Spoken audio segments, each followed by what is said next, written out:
Contoh menganalisis model pembelajaran di kelas inklusif. Pengertian pendidikan inklusi.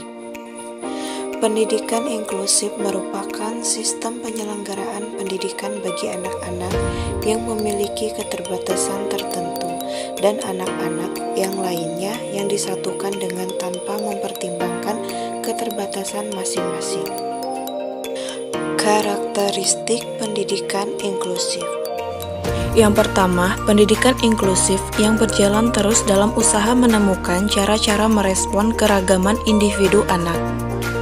Yang kedua, pendidikan inklusif berarti memperoleh cara-cara untuk mengatasi hambatan-hambatan anak dalam belajar. Yang ketiga, pendidikan inklusif berarti membawa makna anak mendapatkan kesempatan untuk hadir di sekolah, berpartisipasi, dan mendapatkan hasil belajar yang bermakna dalam hidupnya. Yang keempat, pendidikan inklusif diperuntukkan bagi anak yang tergolong marginal, eksklusif, dan membutuhkan layanan pendidikan khusus dalam belajar. Model pendidikan inklusif. Pendidikan inklusif pada dasarnya memiliki dua model. Yang pertama yaitu model inklusi penuh atau full inclusion. Contohnya, peserta didik berkebutuhan khusus menerima pembelajaran individual dalam kelas reguler. Yang kedua yaitu model inklusif parsial. Contohnya, mengikutsertakan peserta didik berkebutuhan khusus dalam sebagian pembelajaran yang berlangsung di kelas reguler dan sebagian lagi dalam kelas-kelas full out dengan bantuan guru pendamping khusus. Model pendidikan inklusif yang diselenggarakan pemerintah Indonesia yaitu model pendidikan inklusif moderat. Contoh model ini adalah memadukan antara pendidikan untuk anak berkebutuhan khusus dengan pendidikan reguler. Akan tetapi, peserta didik berkebutuhan khusus digabungkan ke dalam kelas reguler hanya untuk beberapa waktu saja. Sedangkan model pendidikan khusus tertua adalah model segregasi yang menempatkan anak berkelainan di sekolah-sekolah khusus terpisah dari teman sebayanya. Adapun menurut Heyman terdapat 4 model pendidikan inklusif yaitu yang pertama adalah in and out, adalah model pembelajaran bagi anak-anak berkebutuhan khusus di mana anak-anak tersebut keluar masuk kelas reguler pada pembelajaran tertentu. Yang kedua adalah to teacher, adalah model pembelajaran bagi anak-anak berkebutuhan khusus dengan menggunakan 2 orang guru, yaitu guru reguler dan guru pembimbing khusus. Yang ketiga adalah full inclusion, adalah model pembelajaran bagi anak-anak berkebutuhan khusus secara penuh mengikuti proses pembelajaran bersama dengan siswa reguler lainnya di kelas yang sama. Yang keempat adalah rejection of inclusion, adalah model pembelajaran bagi anak-anak berkebutuhan khusus di mana siswa berkebutuhan khusus belajar terpisah dengan siswa reguler lainnya. Sistem pendukung model pembelajaran inklusif.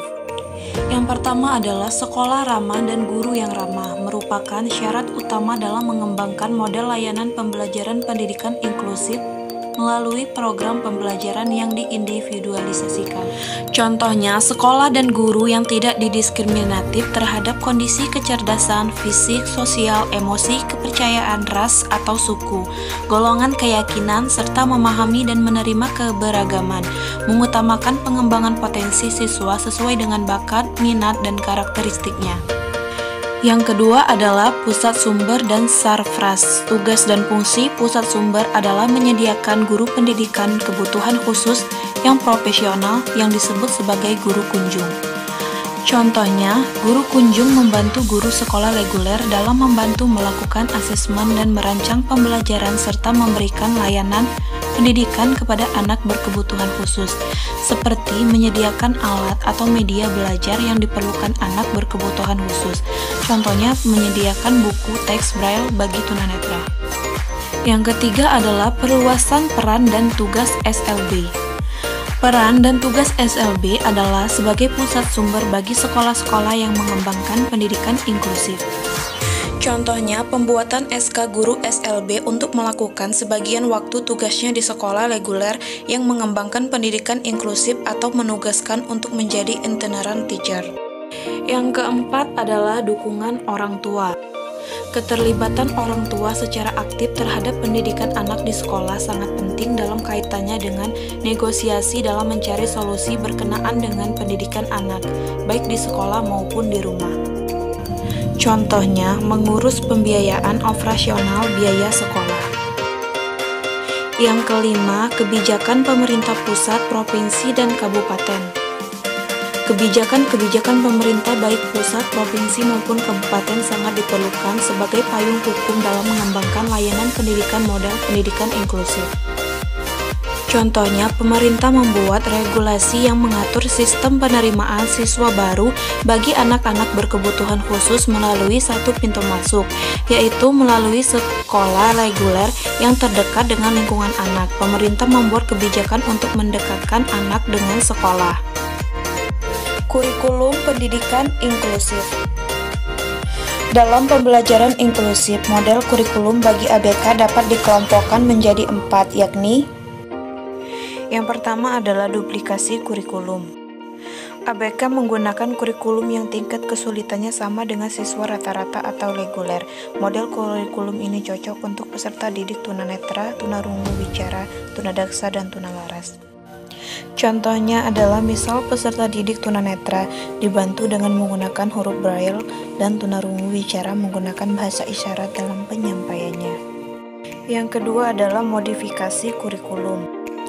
Kurikulum siswa rata-rata atau reguler disesuaikan dengan kebutuhan dan kemampuan atau potensi ABK. Contoh modifikasi kurikulum ke bawah diberikan kepada peserta didik tunagrahita dan modifikasi kurikulum ke atas diberikan kepada peserta didik talent.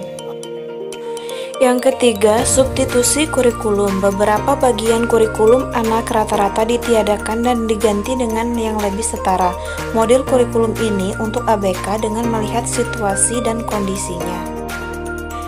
Yang keempat adalah omisi kurikulum, yaitu bagian dari kurikulum umum untuk mata pelajaran tertentu ditiadakan total karena tidak memungkinkan bagi ABK untuk dapat berpikir setara dengan anak rata-rata. Model kurikulum bagi pendidikan inklusif. Yang pertama adalah model kurikulum reguler. Contohnya mengikutsertakan peserta didik berkebutuhan khusus untuk mengikuti kurikulum reguler sama seperti kawan-kawan lainnya di dalam kelas yang sama. Yang kedua adalah model kurikulum reguler dengan modifikasi. Contohnya memberikan peserta didik berkebutuhan khusus pendidikan yang sesuai dengan kebutuhannya.